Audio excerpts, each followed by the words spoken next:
Hey YouTube, I'm back with another video. Again, every single day I am here just trying to bring you the best and quality content. So today I wanted to talk about dropshipping returns. This is something that comes up, unfortunately, way more often than you would hope. Whether it's buyer's remorse, product doesn't fit, not available for the intended use anymore, people may want to return a product. And we don't want them shipping the product all the way back to China. So what do we do?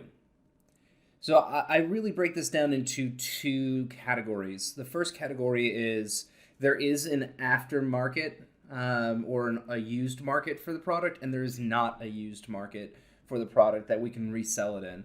And really, even in the used market, it kind of, sometimes you lose more value by returning it. So you have to figure out what's the value of the secondary market.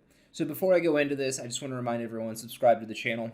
We do a video every single day on advertising, marketing, dropshipping, and Shopify, absolutely free of charge. I do a live call every Thursday evening for our Facebook group where I give away a 1-hour consulting call. So if you want someone to look at your website and give you a pretty solid marketing strategy, I'd love to. Just show up to the call on Thursday evening. The link is inside of our Facebook group an hour, well, usually about half an hour before our call.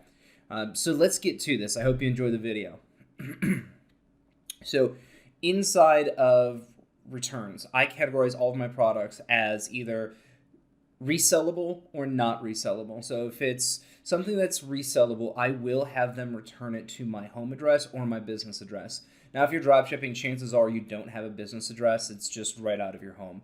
So if somebody sends you a message and says, I just don't want this anymore, and it's inside of your, whatever your return period is, and I suggest that you have like a 30 or 60-day return period, and it's inside of the 30-day return period, and they're not happy, no frills returns, guys. Pay for the shipping, send it back, send it straight to you.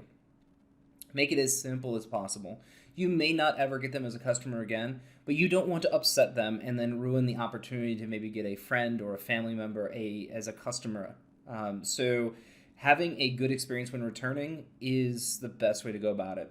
So if something like a ring, now they got the ring, just didn't look how they wanted, didn't fit how they wanted, they had planned on getting it and using it for something and they just didn't do that, they want to return it. Now, you don't want to be out $80 for cash, but at the same time,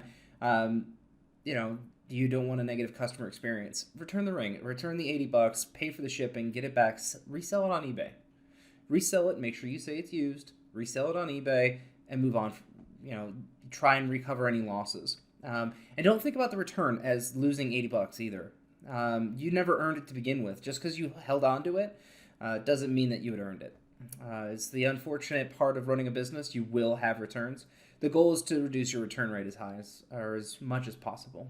And then products like this, it's a dog harness. Nobody really buys a used dog harness. It's already inexpensive to begin with, and you don't know what the other dogs had or whatever. Somebody comes to you, and this happened to me in one of my stores. Somebody sent me a message. We bought this for a dog. Unfortunately, the dog was hit by a car and died. And I said, I'm so very sorry. Obviously, be empathetic, be human.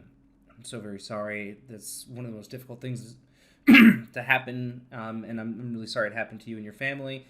I'm going to return the product, return the cost. Since we can't resell it, we just ask that you donate it to a local shelter that could use this for their dogs. And what that does is it develops a relationship with that person. Sure, their dog passed away, and the entire experience was probably traumatic, but if they ever get another dog, you might be the person that comes to mind because you did something that was kind, and then you paid that kindness forward as well by asking them to do something kind for somebody else.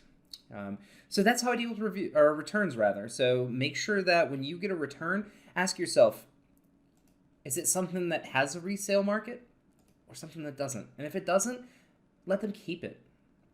Really, I mean, I'm sorry, the dog harness probably isn't going to cost you all that much. In the end, yeah, it's a cost of doing business. If this video helped you at all, please do give it a like and subscribe to the channel for more daily content. I'm going to keep dropping the videos as long as you keep coming back. Thanks so much for watching. I'll see you in the next video.